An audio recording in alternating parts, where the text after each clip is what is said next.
I'd like to welcome you to the first community conversation on climate change in 2021. What you need to know in 2021. This is the first in a monthly series of virtual discussions on climate change, how it's affecting Muskegon County, what can be done at the local level to reduce greenhouse gas emissions and prepare for future impacts. I'm Tanya Kabala, and I'm the Lakeshore Outreach Organizer for the West Michigan Environmental Action Council. Next month will mark 1 year on board for me. Very happy to be working for them. Their office, their central office is in Grand Rapids, and at some point there will be a physical office in downtown Muskegon. I'm working with Sophie Stopker of the Sierra Club, Michigan chapter, and Renee Hesselink, who is our area's, one of our area's top sustainability experts. And we have organized a panel, an excellent panel, just to offer their thoughts on what do we need to know about climate change in 2021? What do we need to be doing about climate change in 2021? We are going to be having these virtual discussions every month, the fourth Thursday at 7 p.m. So this will be a regular event. And we also have a virtual networking meeting for Muskegon area activists working on climate change that you're welcome to participate in. And because we're all about getting active locally. I did want to mention that one of our panelists, Sonia Hernandez, had a medical emergency and is not able to participate this evening. We have as our moderator, Dr. Eric Nordman, and he's a PhD. He's a professor of natural resources management at Grand Valley State University in Allendale, Michigan. He teaches courses and conducts research in natural resource policy and environmental economics. During his 2019-2020 sabbatical, he was a visiting scholar at Indiana University's Ostrom workshop, where he wrote a book about the enduring legacy of Nobel laureate Elinor Ostrom. He's also written numerous articles for diverse audiences on the social and economic aspects of renewable energy and environmental stewardship. In 2012-2013, he was awarded a Fulbright Scholar grant to teach and conduct research at Kenyatta University in Nairobi, Kenya. He grew up on Long Island, New York, and he has earned degrees from State University of New York College at Geneseo and the SUNY College of Environmental Science and Forestry. He lives in Spring Lake with his wife, Jennifer Headley Nordman, and their children, Linnea and Garrett. And he is an expert moderator, so I'm just going to let him get started. All right. Thank you very much, Tanya, and welcome everyone. I really appreciate you taking time out of your evening to spend a little time learning about climate change and learning about some solutions that you can implement here at home. So this is a really exciting time. You know, what a difference a week makes when it comes to this topic. You know, we have a new president, and President Biden said that climate change was going to be one of his top priorities as president. And, you know, just a week into his presidency, he's really starting to come through. One of the first actions he took was to renew America's pledge and get back into the Paris Climate Agreement. So he signed that paperwork, and it'll be effective in about a month, which is very exciting on the global scene. He also signed on that first day and yesterday a bunch of executive orders, things that he can implement right away, you know, powers that he has under existing laws to, you know, propagate or promote climate action in the federal government. So this is all really exciting. And also today in the news, just this afternoon, General Motors announced that they would be phasing out internal combustion engines, and their whole line of cars will be electric vehicles zero emission vehicles by 2035. So that's less than 15 years away. So we can see just, a new president, 4 years ago, GM was gung-ho for rolling back fuel economy standards and, increasing emissions. And then, a week into this new presidency, they know that the future is electric, the future is in clean energy, and they are going to be a part of that. So there's a lot to celebrate, a lot to be positive about, that we're getting a handle on this. But those are the low-hanging fruit. It's easy to sign paperwork. Now the real work has to start. So we're going to learn tonight a little bit about some of the challenges that we face and solutions, opportunities that we have at not only the federal level, but the state level and the local level right here in West Michigan. So I'm going to turn it over to our panelists and let them introduce themselves. I will start with Dr. Janet Vale. If you want to introduce yourself, Janet. Sure, absolutely. I'm Janet Vale, and I work at the Annis Water Resources Institute at Grand Valley State. And I also teach in the Environmental and Sustainability Studies Department at Grand Valley. And I've been asked to just do a quick review of climate change so that we're all on the same page. I'm sure we probably are, but I'm going to share my screen.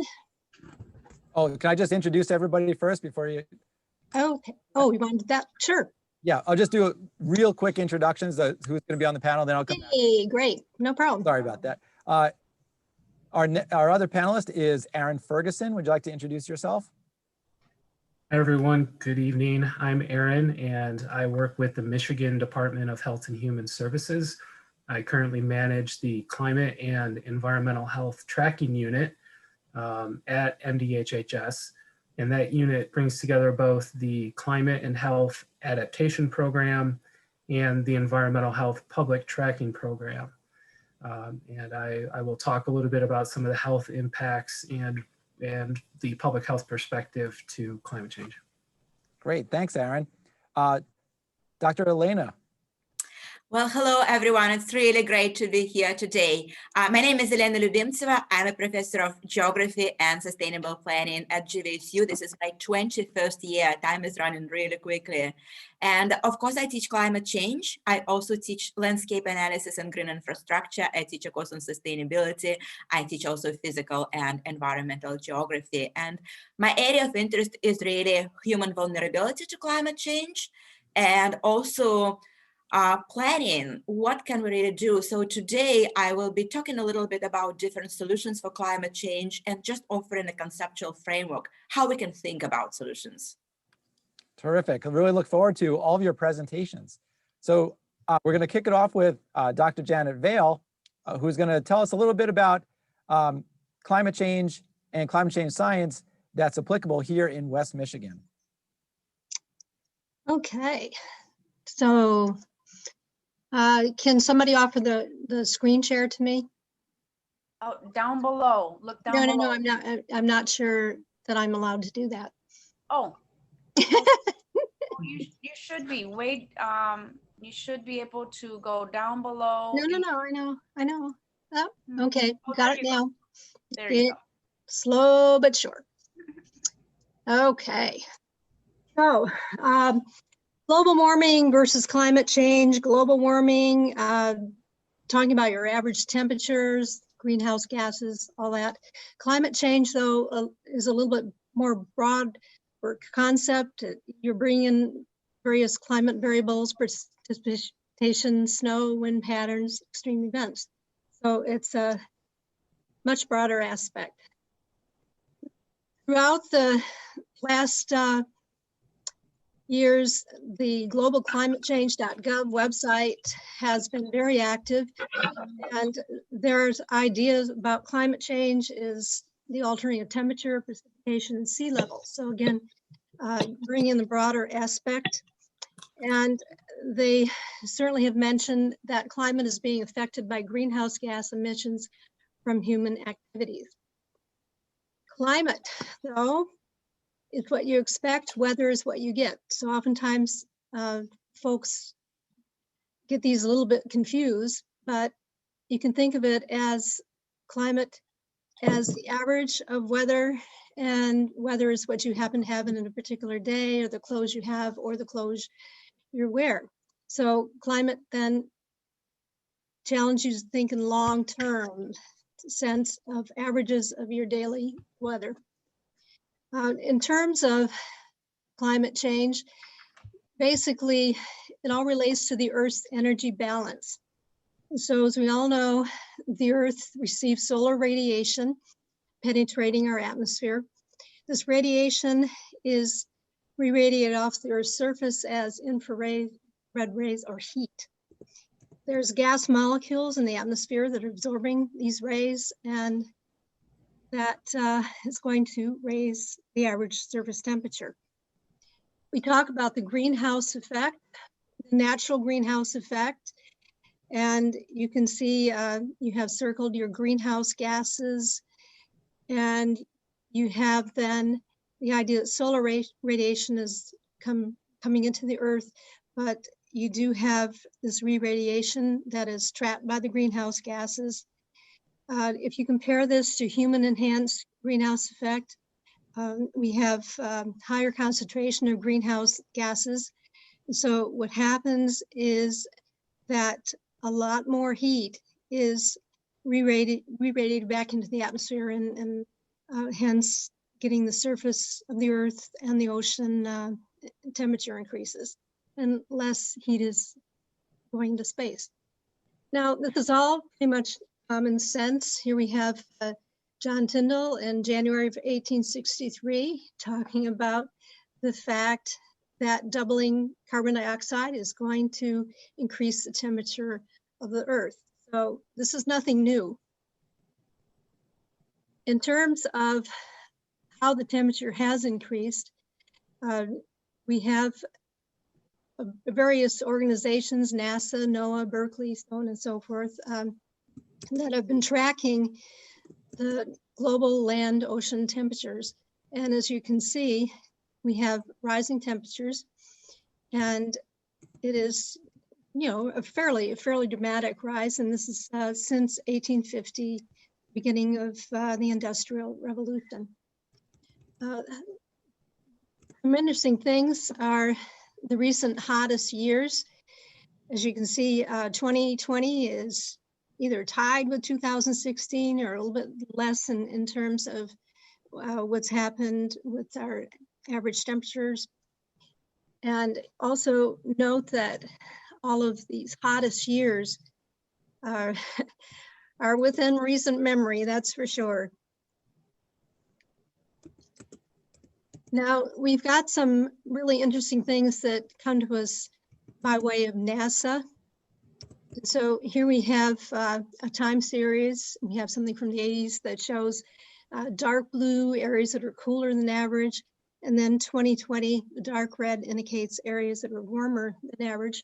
But the interesting thing is that it's not kind of uniform heating or cooling. You have spots that are warmer than others, spots that are cooler than others. But all that data is certainly available quite publicly for you to check out. Now, I don't know if any of you remember this, but in the 1950s, my dad got Popular Mechanics, and it was a, you know, really cool magazine explaining basically how the world works, and it's been published since 1902. But apparently in 1911, there was quite a remarkable year for weather. And so in 2012, the author of Francis Molina wrote, "The furnaces of the world are now burning 2 trillion tons of coal a year. When it's burned, that's going to be 7 trillion tons of carbon dioxide yearly. And this tends to make the air a more effective blanket for the Earth and to raise the temperature. The effect may be considerable in the next few centuries." Okay, guys? Janet, was this Yeah. was it a 1911 publication and they republished it? Yeah, this is coming back onto and actually, my date there should be 1912. I apologize for that. So it was published in the 1912. Well, some of our greenhouse gases then, this is an emission inventory by the U.S. Environmental Protection Agency.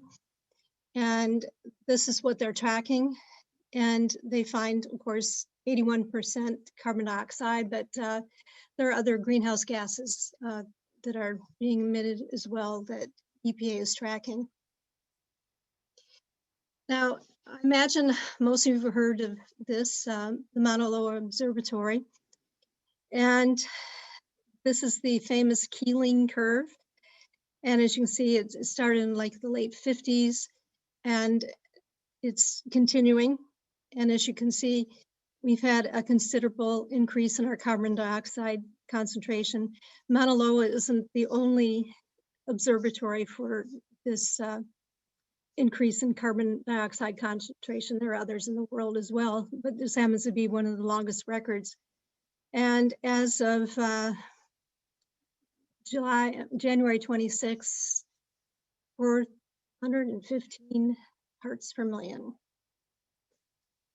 Sources of these emissions, it's interesting to look at these pie charts that come from EPA's emissions inventory too. So transportation and electricity have kind of similar parts of the pie, and industry as well, commercial, residential, and agricultural. And so all of these are places for potential improvements in our greenhouse gas emissions overall.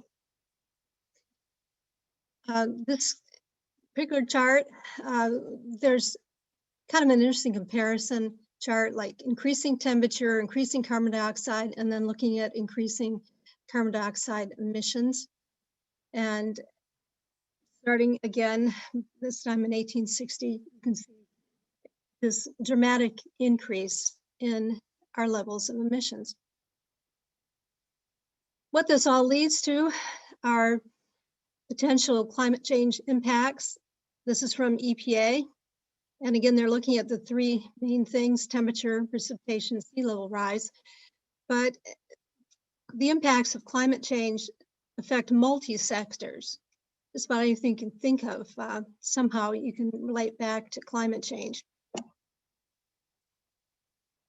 And this is kind of a really interesting chart about the effects of climate change. These are the billion-dollar weather and climate disasters. And as you can see, 2020 alone, the California fires, and there was a drought and storms, tornadoes, hurricanes, I mean, like you name it. So as we're framing a discussion about climate change, we have a number of words that you could possibly use to sort through what to be doing about climate change. One is the overall vulnerability of the area which you live in. How resilient is it going to be able to bounce back after one of these climate disasters happen, or just kind of long-term climate change happen? And then, of course, adaptation. An interesting adaptation would be, for instance, the Tulip Festival in Holland. They've had to move it earlier because it has been warmer. And then mitigation, it's to be done with this emission of greenhouse gases and human influence greenhouse gases. So that's kind of like climate 101. And question is if anybody has any questions. Right. So Thank you, I'm Janet. stopping sharing.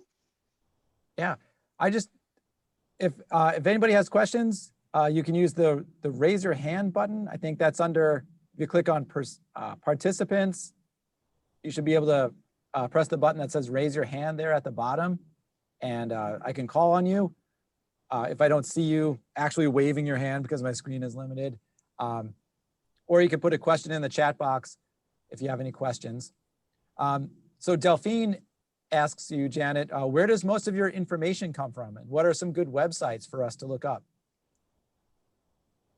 Well, yeah, there's some great ones out there. There's ones, NASA is kind of a go-to one, and NOAA has some excellent things. There's something called Climate Central. It's got some really terrific graphics. There's Climate Reality. And there's also actually the Yale Climate Communication Project, where you can find out what people's opinions are and on climate issues. So those are kind of some of my go-to ones. All right, yeah, I'll put those in the chat box for everyone. I'll put links in there. Great. Does anyone else have a question? Someone else suggested skeptical science. Typical science, yeah. Yeah, that's a good one too. The name is a little bit odd, but it's definitely one that has some really good solid information, particularly for dealing. Oh, we lost you you're on mute. You switch back to mute. Let's switch back to mute. There we go. That's weird. I didn't touch it. I really didn't. But I was just saying, skeptical science. Sorry. Skeptical science is one, for instance, when people are kind of challenging the existence of climate change or what have you. It provides some kind of counter arguments, as it were. What are some of the climate trends here in Michigan that people might have noticed but have been verified by, a long record of observations? Well, the best site for that is something called GLISA, and it's pretty much hosted by the University of Michigan, and they put out kind of periodic reports that are sort of looking at things like, for instance, the amount of ice cover, overall temperature, changes in precipitation patterns, and the state also has a climatologist, and Elena might want to jump in a little bit because she actually had Jeff Andreessen at Climate Solutions Conference, and he's just kind of a world of information. You kind of have to keep up with it because sometimes I hear one thing and then I hear something a little bit different and all that, but that's some good solid place to look for that information. Great. It looks like Tim has a question. I liked your explanation of the difference between weather and climate. I think a lot of times we hear them just as separate definitions. Did you come up with that phrasing, or did you get that from somewhere else? Well, it's really interesting because I've used that type of phraseology before, but believe it or not, I was just on another webinar that Kellogg Biological Station had at about 4 o'clock this afternoon, and the presenter had that slide, and I said, "Oh, I gotta have that." I borrowed it from her. I just need to know how to cite it or attribute that, because I'm going to use that line. Well, she was going to share her slides with everyone, so I can certainly give you more detail if you need it. I appreciate that. All right, thank you very much, Janet. And if people have further questions for Janet, you can put them in the chat box or hold on to them. We'll have some time for question and answer at the end, hopefully. I forgot to introduce one of our panelists. That's Lori Coleman. And Lori, if you'd just like to say a word and introduce yourself, you can go ahead. Yeah, thanks, Eric. Yeah, I'm really happy to be here tonight. Thanks for joining in. I am a resident of Montague, and along with Tamara Horn, we have a small council up here. It's called the White Lake Area Climate Action Council. And we've accomplished a few things, which I'll talk about further on into the presentation. but climate action at the local level. Thank you very much, Lori, and we'll be hearing from you in just a few minutes. Great. But our next speaker is Aaron Ferguson, and he'll be talking about the health impacts of climate change and also some of the state policies that are happening. So Aaron, I'll hand it over to you. Great. Thank you, everyone. Based on the questions we were getting and Janet's explanation, I happen to have this slide that I added really quickly to my presentation to show the type of climate data that GLESA, the Great Lakes Integrated Science Assessment Program, has available. It's a slide that we use often, just to kind of refresh those and maybe those who join later. I'm Aaron Ferguson, and I manage the Climate Tracking Unit at the Michigan Department of Health and Human Services. The Climate and Health Adaptation Program, which sits in our unit, and I've worked with for like the past 6 years, has been around since 2010, and it's a CDC funded program. And really the goal of the program is to understand the connections between climate change and how that's going to impact the environment and public health in Michigan specifically. So we often give talks like this, and we partner a lot with GLESA to rely on their climatology expertise. And I like showing this graphic that they provide because it very clearly demonstrates that our climate here in Michigan is measurably changing. Right now, our average temperature has increased since the middle of the 20th century. Our precipitation has also increased on average. And along with those sort of average changes, extreme heat events have increased and heavy precipitation events have increased, while we've also seen an expansion in the frost-free season. So these metrics here are for the Great Lakes region as a whole, and they also can provide metrics for Michigan specifically. So I included those at the bottom just so you can kind of see the comparison between Michigan and the rest of the Great Lakes region. And if you look at the best climate models that we have, these trends are essentially projected to continue through the rest of the 21st century. So I want to focus part of my talk on taking those changes in temperature and precipitation and taking it down to a level where we can understand how do those global changes actually impact us in our lives. And this is called a impact pathway diagram. And this is something that our program developed as part of a newly released climate and health adaptation planning guide. And I'll be happy to share these slides, and there's some links to resources throughout this. But what this shows is that in Michigan, and this was created specifically for Michigan, the areas of primary concern for us here are changes in our air quality due to a number of factors that you can see there.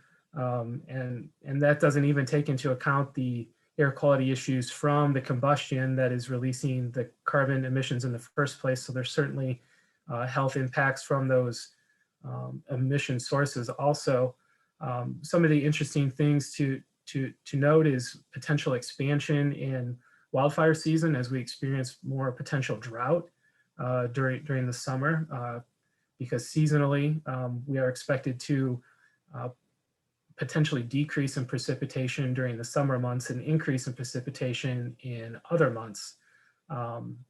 So there's potential for more drought, wildfire conditions. Also, with a longer growing season comes more potential pollen production. We're also seeing new plants, new vegetation emerge into our region, which have different pollen production factors.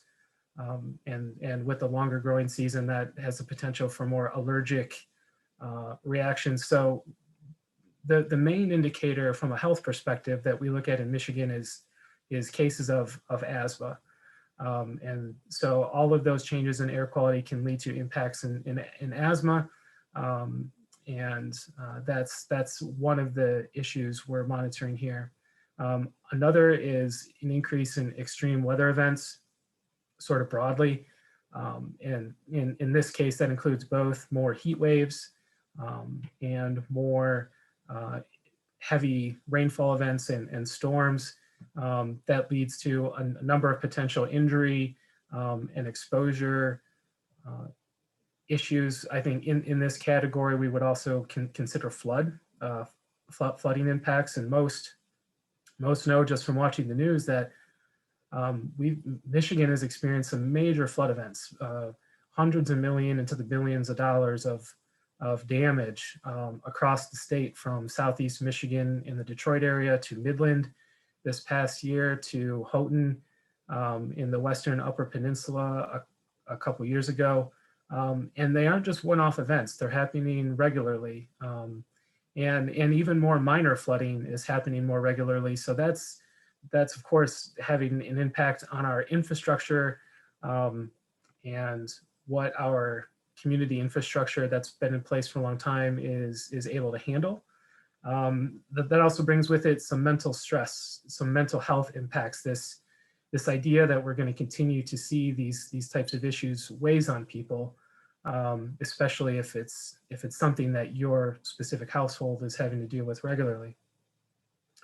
Some of the other sort of precipitation related issues is, of course, water quality and quantity.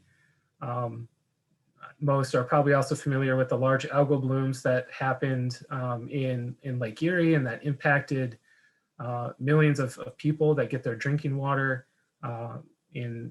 from that basin. We're starting to see more harmful algal blooms in inland lakes too, and even in more northern lakes. And certainly as we see more extreme precipitation, that increase in runoff is taking pollutants and nutrients into the water potentially, which is drinking water overall. That heavier precipitation can also inundate our infrastructure. So if you have storm sewers or combined sewers that have both storm and septic sewers, then that can back up and you have sewage overflows. And potentially, depending on where you live, that can be flooding back into people's homes, into streets, and then run off into surface water. And then there's also sort of the septic and well issue. So it's not just an urban infrastructure issue. This also has the potential to impact septic and well systems. And Michigan is the only state that doesn't have a statewide septic code. And so there's a real gap there when it comes to septic systems and their vulnerability to certain climate change issues, which could potentially expose more people to waterborne diseases and certainly flooding and injury. And then some of the other issues that we're concerned about are related to our change in ecosystems. And when that happens, more new diseases can come into the area, and we also have emerging diseases. Some might know that Lyme disease, for instance, is really an emerging issue in Michigan, and over the last several years, it's kind of marched west to east across the state, where we never really used to have issues with black-legged ticks and Lyme disease. Now we are really seeing it in most parts of the state. Also, cases of West Nile virus, triple E, Eastern, oh shoot, I'm going to forget the acronym now, but triple E, we've all seen that in the news now, and that seems to be a reoccurring issue. So as our ecosystem and our climate changes, it allows for new vectors, new disease-carrying insects and pests to move into the area. And then also because we have a longer season for people to be outside, there's more potential exposure between people who want to be outdoors and they want to be hiking and they want to go into nature. So there's a little bit more potential to have exposure that way. And then of course heat overall. That's sort of the one that gets the headline when talking about climate change and health impacts.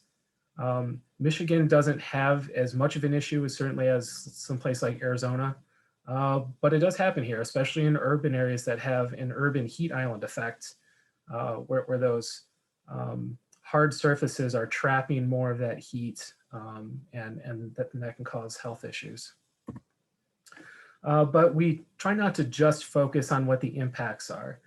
Certainly part of our charge as the Department of Health is to think about how are we going to help protect people, and how are we going to help prepare communities to face these impacts. So our primary role is generally focusing on adaptation, or changing the system to be able to handle these future climate conditions. And we have sort of four pillars that we'd like to keep in mind when we're working with communities, and to remind them of as they're working on climate action issues. One is to keep health and equity at the forefront of what you're doing. Think about people. How is the climate going to affect people? How are our decisions going to affect people? And then to use locally relevant climate and health data. There are a lot of sources out there now. Janet named quite a few sources that you can go out and find really great information. I have some more links later. Engage decision makers and representatives of the community that are representative of the community. You want people at the table during these discussions that look like the community and can speak for the community and speak from their own experience. So it's not just the grass tops advocacy folks, and it's not just the high level decision makers that are at the table when thinking about the issues. And then it's really important to establish a shared vision of what an adapted future looks like. And I think it's really critical to establish that early on when you're doing this work, because it sort of solidifies your group and your community going forward about what it is that you're trying to achieve. Now, I also want to mention that even though adaptation and thinking about the impacts of climate change is sort of built into our program and it's built into our funding, we recognize that mitigating climate change or reducing emissions to stop the worst of climate change is primary prevention. From a public health perspective, that is what we want to do primarily to reduce the worst impacts.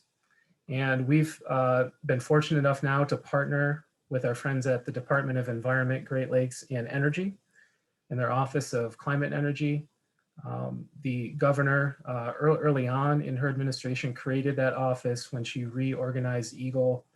And then earlier in this fall, she made 2 executive actions that kind of set the state agencies in motion, taking more leadership in the climate action efforts. And the first one was an executive order that created the Council on Climate Solutions. This group hasn't fully formed yet, but we're sort of expecting that any time now in early 2021 is when we expected this group to form. And it's going to be several of the department heads at the state, but then also I think 14 appointed citizens to this council. And their focus is going to be to implement and figure out the steps to implement the next executive action, which was the creation of the Michigan Healthy Climate Plan.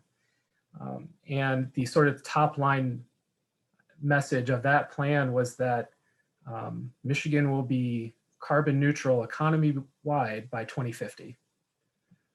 And that puts us in line with the Paris Climate Accords, which, as Dr. Nordman mentioned, we have re-entered as a country. And there are some interim goals here as well, to be 28% reduction by 2025. So that's coming up very soon. It directs state facilities to sort of have their own metrics to reduce energy. A couple of things that I put on here that didn't get a lot of attention, but I think are really important. One is that the Treasury Department has to do an assessment of how this energy transition will affect communities and jobs, and to try to mitigate those negative effects.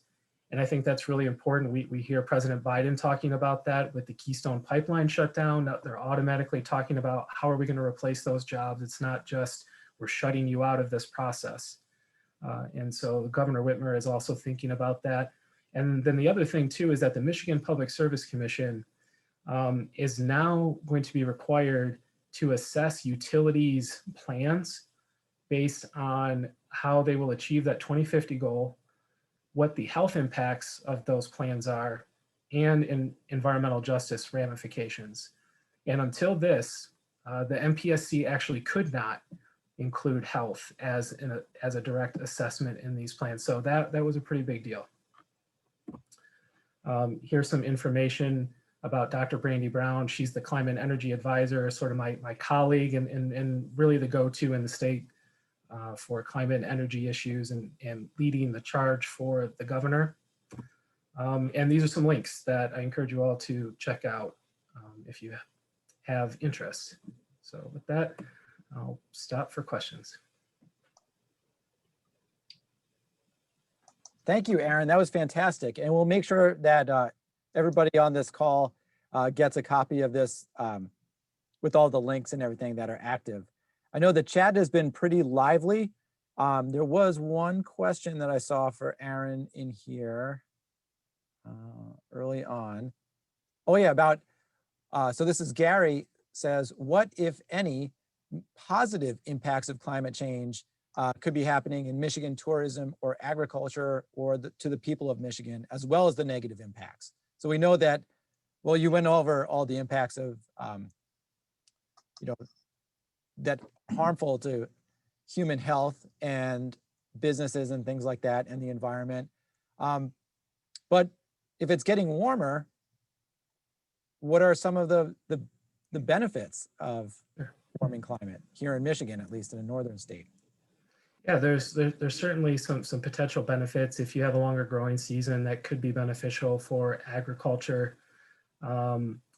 Longer summer type season could be beneficial for tourism that relies on that part of the season.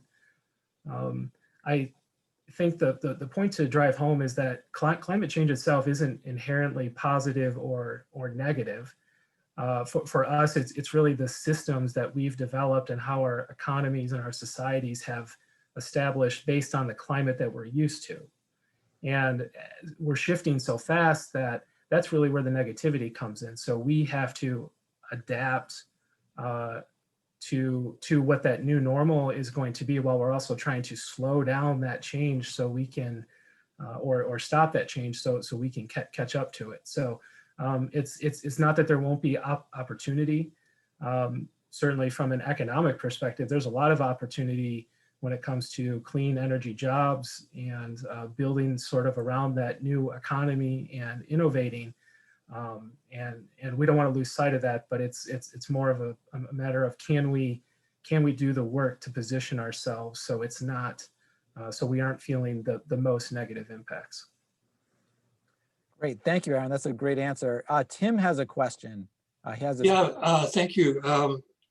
Aaron, I know the Climate Solutions Council is not yet underway, but I'm very interested in following their activities once they get going. Can you tell me how I can keep track of what they're doing? Yeah, I think that, let's see if I can go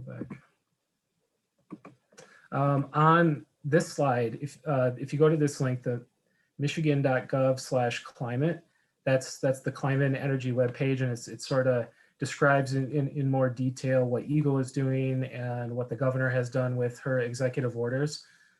So I would imagine that they'll have some more information there about how to follow along if they're going to have like a listserv or something like that. Okay, thank you. Great. Thanks, Tim. There was a question in the chat about changes in plant and animal composition of ecosystems as the climate changes. I don't know if Aaron, you have any information about that, or maybe Elena could jump in and answer that question. I don't know a lot of like the specifics of how it's changing exactly, like what we're seeing. I know that it was sort of one of the early indicators when the National Forest Service would put out its growing zones maps. It was changing so fast that they couldn't keep up with the mapping of it. So, but others might have more detail for you on that. Elena, did you have an answer or? So I really want to pinpoint more another expert. I think the person who probably knows the most in Michigan about exactly what is happening with different species, both because of the climate change and because of carbon fertilization effect, is David Karowe from Western Michigan University. He just was our speaker a month ago for our group of teachers, but David is actually doing both chamber experiments with various plants in Michigan, but he's also, of course, doing lots of field research. And so, yes, we literally cannot keep up, I think, with species moving north. And of course, it's very dramatic when you think that the tree of Michigan is immigrating to Canada because of climate change, because the environmental conditions are moving so fast. Yeah, it is troubling to think about that. Yeah, there's iconic species like sugar maple, that we have here in West Michigan might move north exclusively or out of Michigan entirely in just a few decades. Someone has a question about Gary has a question about the high water levels on Lake Michigan that we saw record setting in 2020. I don't know, Janet, did you want to take a swing at that question? Or do you have any information? Or Elena, anybody? I participated on the state's high water action team, which was sort of formed to respond to that. And it's a tricky question because we know that the Great Lakes go in cycles from low to high. I remember mid 2010s, we were worried about how low the lakes were getting and, the infrastructure we would have to extend out to the lakes. And so that's a pretty normal trend. What I don't think that we know yet is because we are expecting more precipitation overall, potentially less ice cover in the winters. I don't know if we understand how all those variables are going to interact yet to affect lake levels going forward. So that's a really long-winded non-answer kind of. Yeah, I totally agree.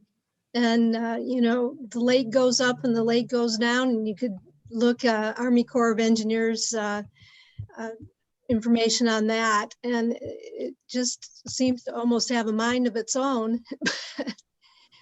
And the Corps of Engineers sometimes have decided to think, it's going to be low this season, and it's high, and they planned kind of in a different direction than perhaps would have been prudent for that season. Yeah.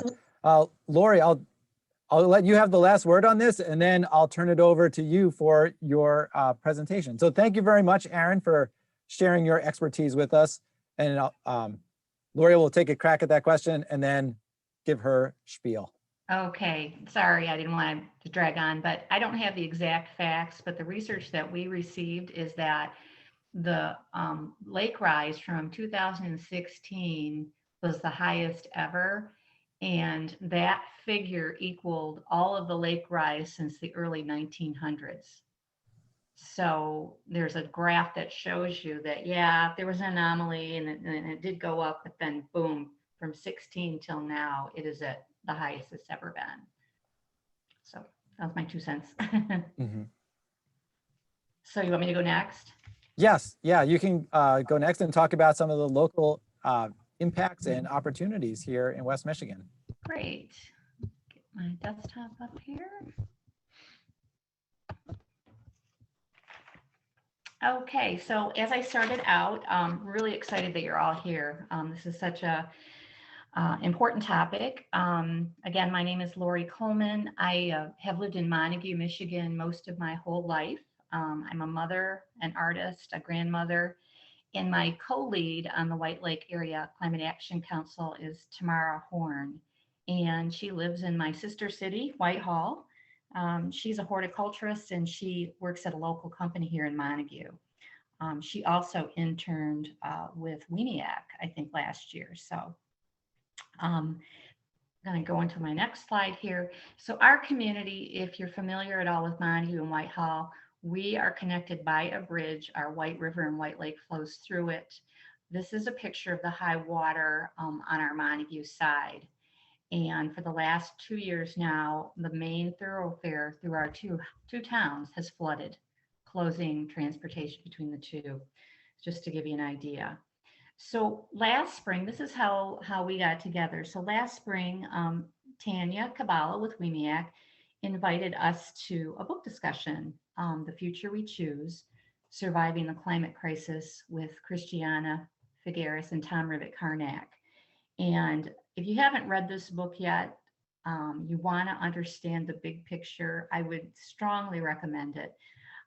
These two individuals are the architects of the Paris Climate Accord, and they lay out two scenarios. One, what's going to happen if we don't make any changes now? And it's not a very bright future.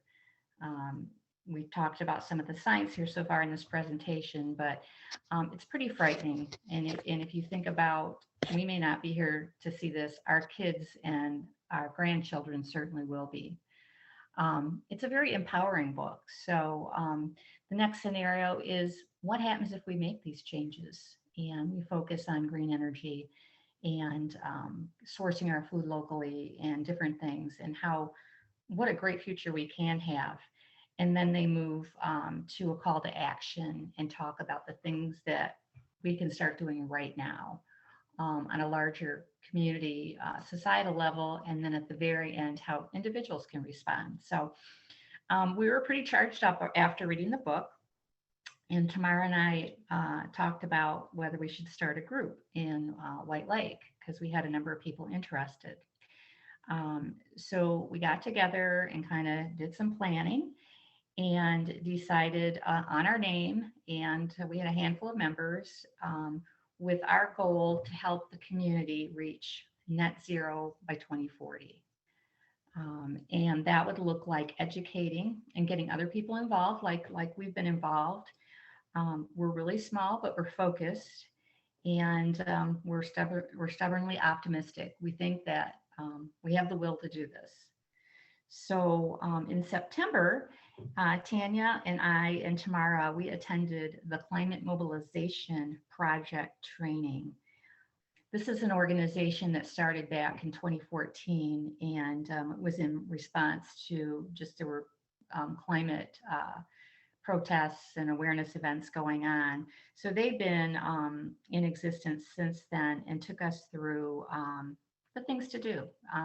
Many people are not activists. They don't know how to go about it. But we got through that training, and she and I started attending the city council meetings in both Montague and Whitehall, just to understand, what is our local government doing? Do they have a plan, or are they aware of some of these things that are going on? Fortunately for us in the city of Montague, our city manager, Jeff Alk, is a climate or an environmental leader. So we connected with him, and he was very open to our suggestion or our request that Montague consider passing a climate emergency declaration. And what the declaration means is that the city states that they realize we are in a very precarious spot. We need to make immediate changes to start moving to green energy, to start planning for the effects of climate change, more severe storms. In our case, our cities, our economy are being affected by these high water levels. So we worked with the city council, and we're so excited. It passed in December, and we are now starting to work with the city as a support group to help them develop their map, their climate mobilization action plan. And we are now also working with the city of Whitehall. So we actually were on the call this week with their city council members, and they put forward that they want to do a working session to consider passing one as well. To keep the community involved, we work with the Arts Council. So we've done some projects around climate to get people aware of what's going on. We're talking with the libraries to see what kind of programming can be done, and just networking in the community. We want people to be involved because this is our challenge together, and we want everyone to be at the table. I think Aaron made a good point about that. It should reflect your community. So that's where we are as of today, and continuing to work.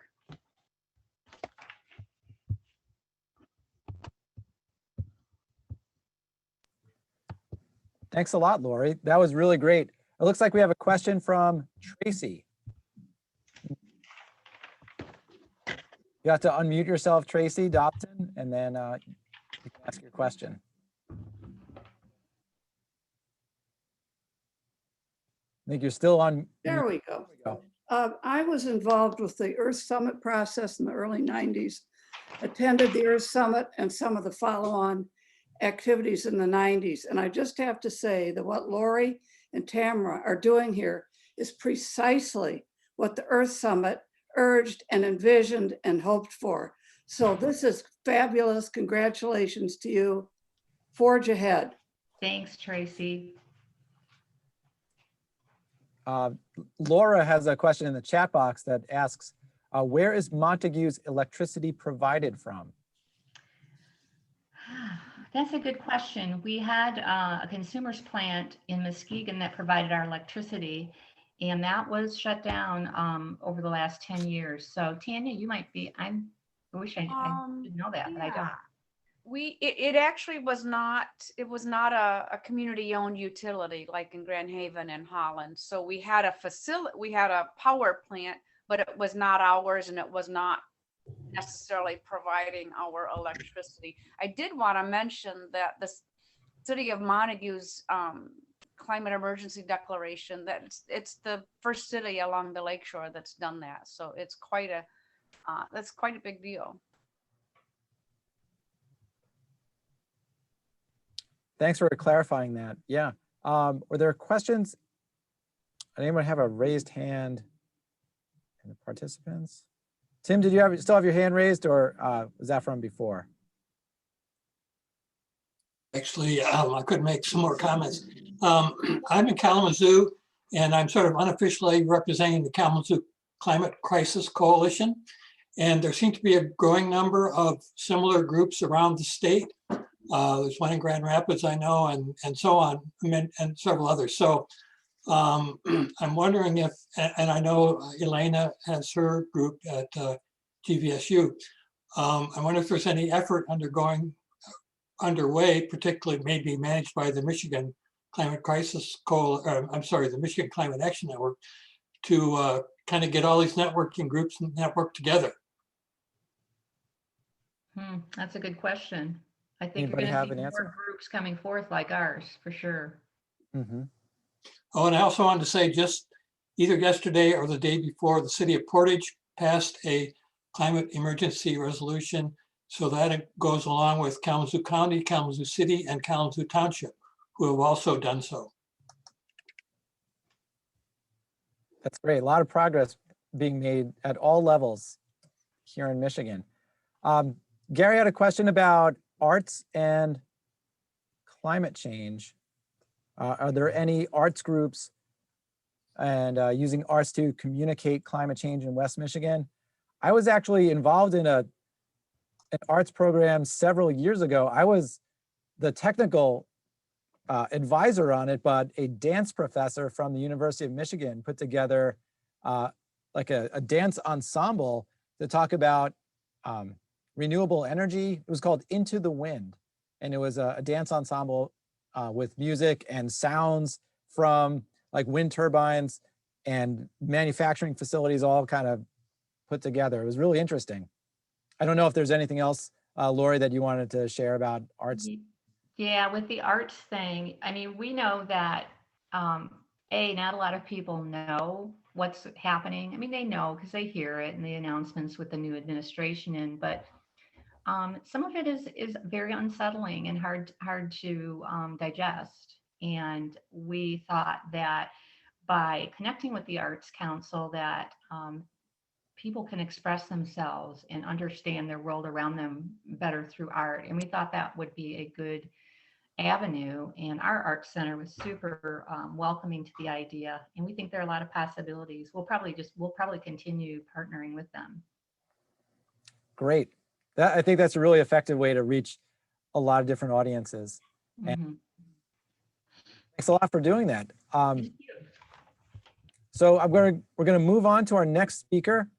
And Renee has something in the chat box about that, about repurposing and recycling materials for the city center arts in Muskegon.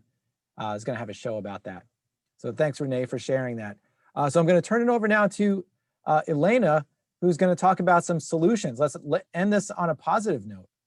So go ahead, Elena.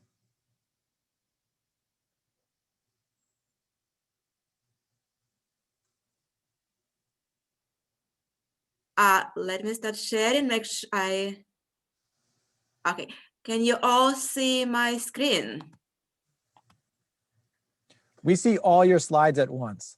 Okay, it's just a little bit slow. Yes. All right. So, we had lots of great content today from all speakers. So I will try to have my presentation quite short. And I wanted to start with just giving an update of what we actually do at GVSU and what resources are available at Grand Valley for now. So first of all, I wanted to mention that my home department, Geography and Sustainable Planning, started offering last year an emphasis in climate change mitigation, adaptation, and resilience planning. So this is, of course, a wonderful resource for students who want to know more about how we can plan to adapt to climate change.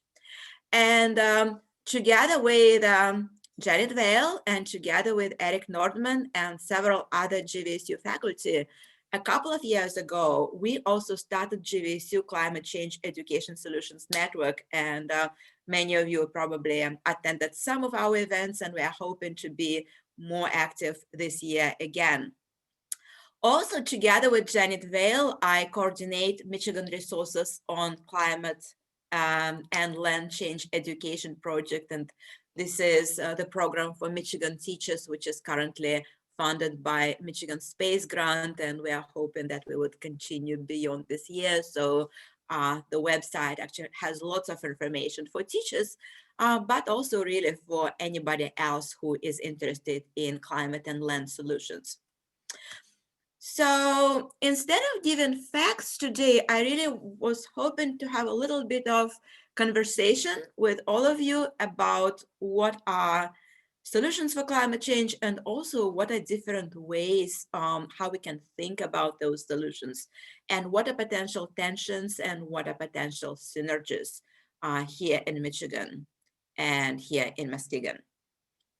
And it's really useful to think about climate solutions in terms of mitigation, adaptation, and resilience. And you have heard today from other speakers about mitigation, adaptation, and resilience. In the past 10 years, there have been really explosion of local plans and state plans and plans of different businesses, different companies, dealing with all these different areas. And these solutions can be very different.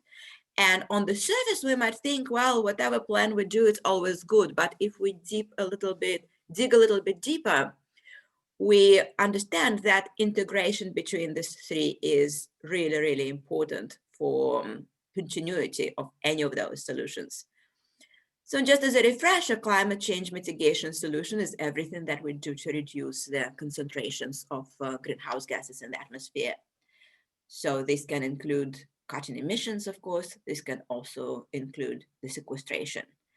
And some of those solutions, like I'm sure you are all very familiar with, is renewable energy, decarbonization of our economy, green infrastructure, improving public transportation, eating local, working remotely, everything that we are doing right now, even this meeting, it's a mitigation of some potential emissions from commute. Climate adaptation solutions, it's a very different type, right? Like no matter how much we mitigate climate change, we do need to think how to reduce our vulnerability to climate impacts that are going to continue despite the mitigation.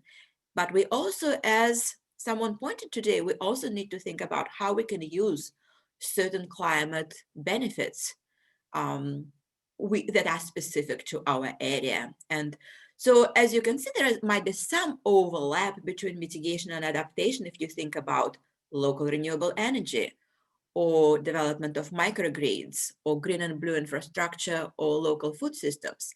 But not all mitigation and adaptation measures, of course, are the same. And of course, adaptation measures, differently from mitigation, are very, very place-based. They're very specific. So we really need to think about what is good for this particular area.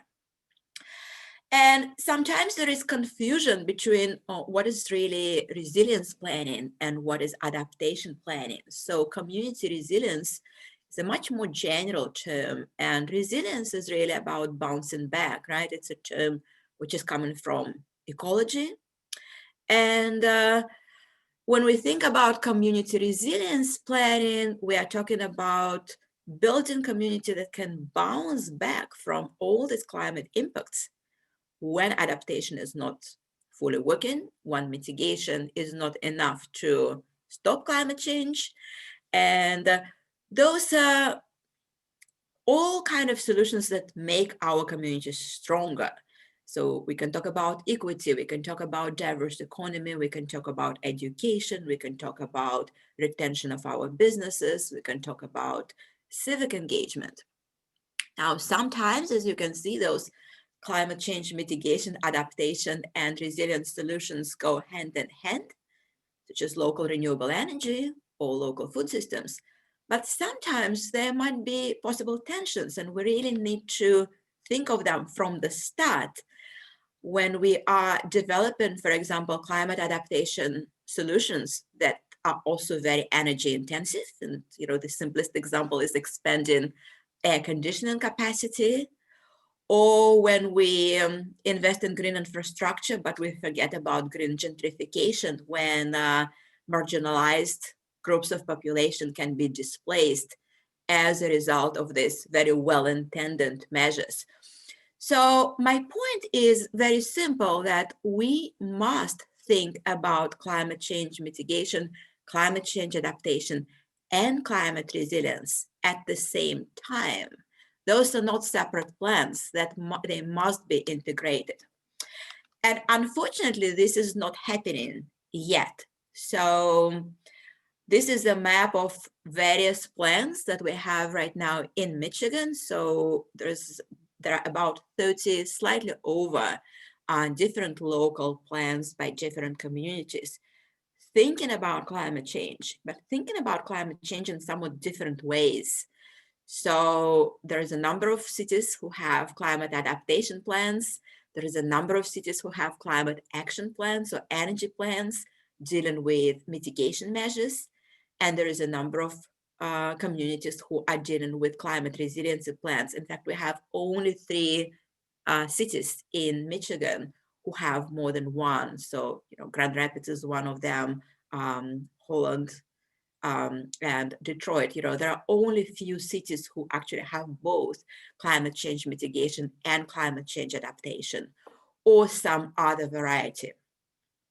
For the past few years, I have been working with my colleagues in France at the University of Versailles. We have done some comparative analysis of how climate planning has been done in the United States and how it has been done in European countries, and specifically in France, who has very, very centralized and very top-down approach. And it's all coming from the national policy on climate change. And every community is required, every community with population more than 50,000 in France is required to have a multifaceted climate plan, including climate change mitigation, adaptation, and some elements of resiliency. So I just want to point out on some maybe good ways and structures of how we can think about integrating climate change adaptation, mitigation, and resiliency. If we want to have climate change mitigation planning, we always need to start with some form of assessment, right? If we need to plan how to cut greenhouse gas emissions, we first of all need to start with some kind of benchmarking. And this can be done by sector, this can be done spatially, but any community need to have a very good understanding of where our local emissions are coming from in order to be able to cut them.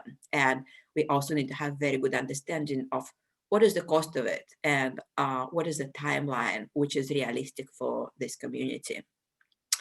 When we think about climate change adaptation planning, it's really important to start with vulnerability assessment, because before we can start a conversation with the community of what we are adapting to and how we are going to adapt, we really need to look in depth at who is vulnerable and why. And this is not only about biophysical impacts of climate change, it's also very much about our socioeconomic and demographic profile of the population.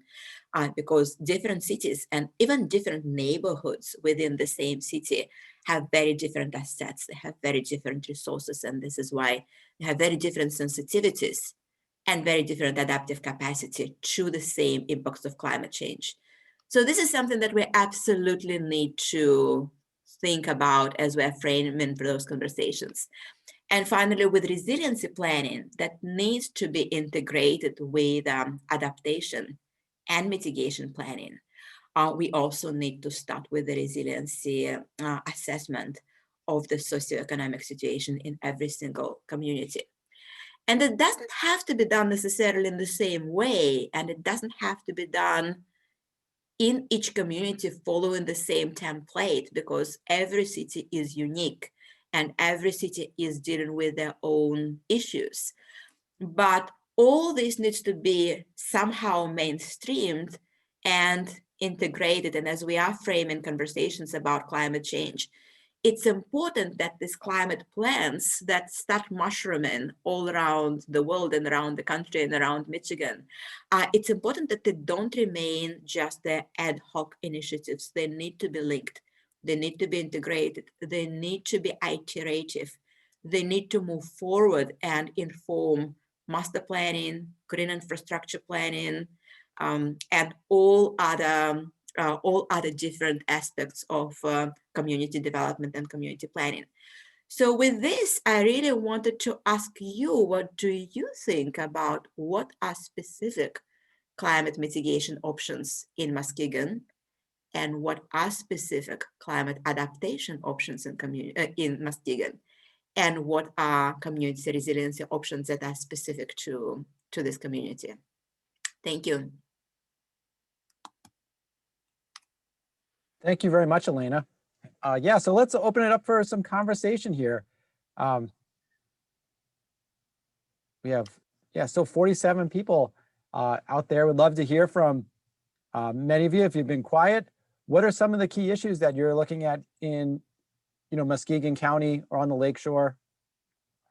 Or what are the issues that you're dealing with that are related to climate, whether it is, increased, lake levels or more variable lake levels, infrastructure, if you're concerned about energy.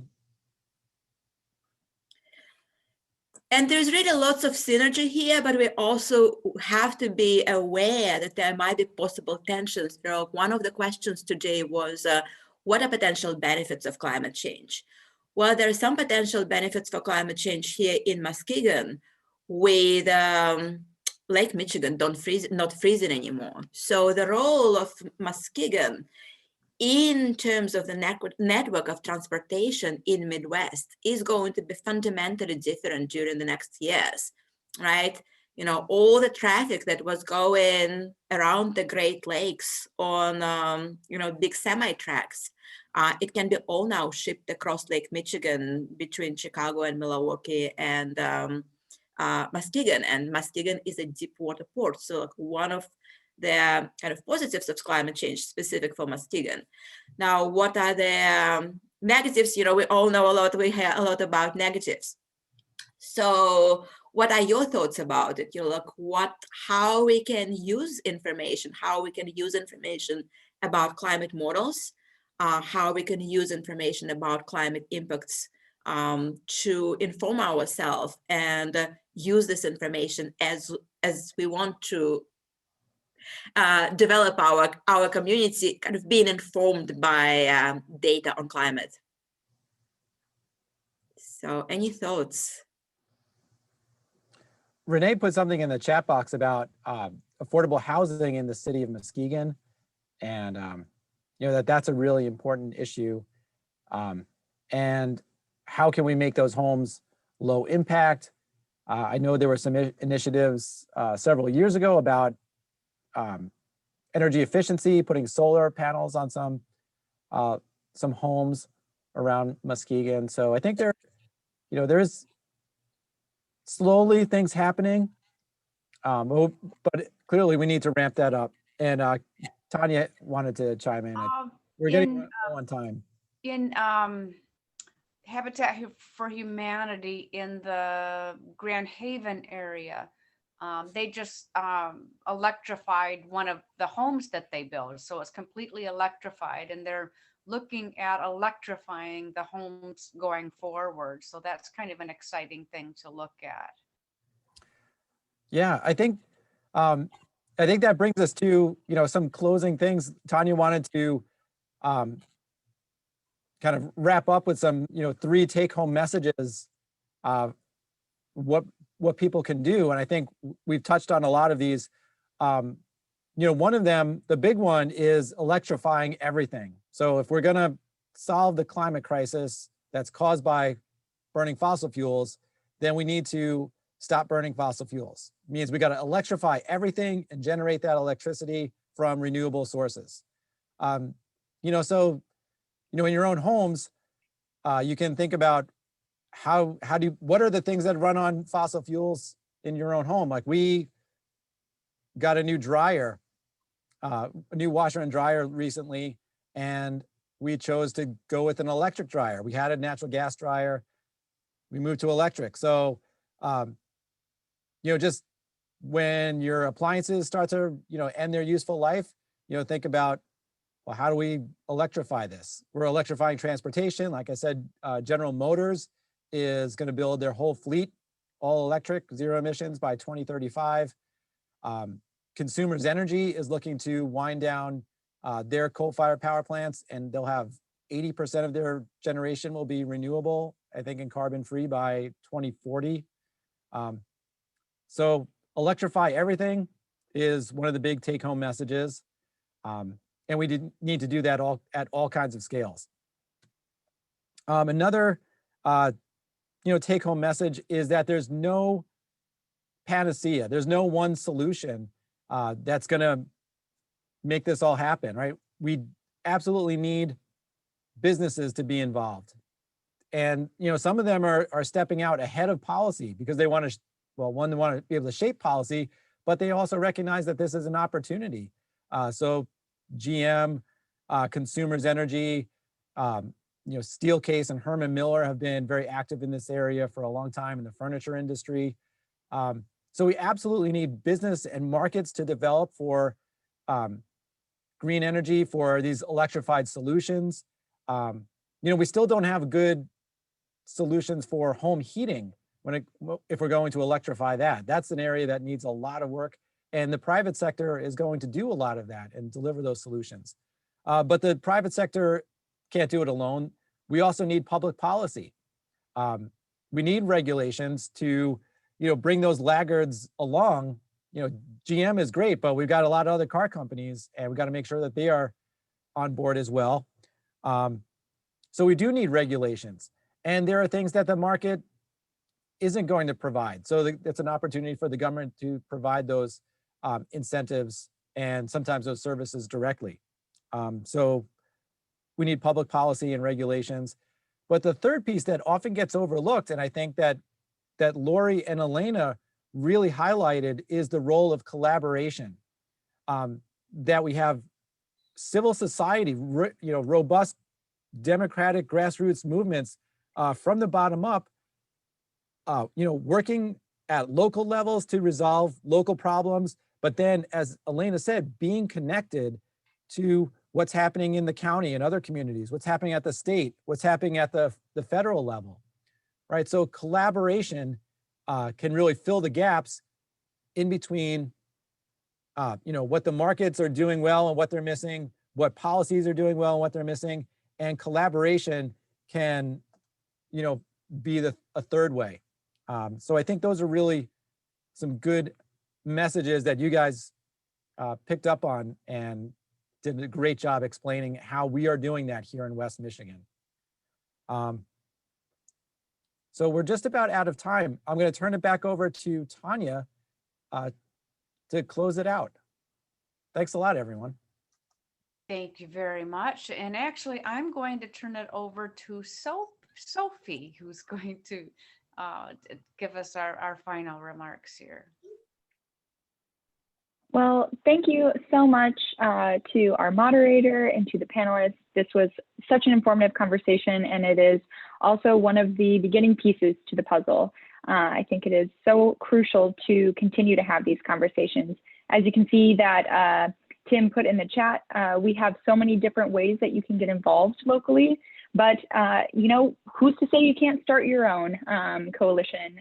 Seeing what Lori has done is a source of inspiration. So I really think, continue to have these conversations, figure out ways in which climate change is affecting different areas of your life and your communities. Make it relevant because it is a personal issue. So remember to look out for one another, look out for organizations to get involved with, and at the end of the day, keep talking. So if you have any questions, I can throw my contact information in the chat. Our panelists have offered wonderful information. So this will be recorded and we can share it with you if you want to look back at any part of the conversation that you may have missed. But thank you all so much for joining us and have a great rest of your night.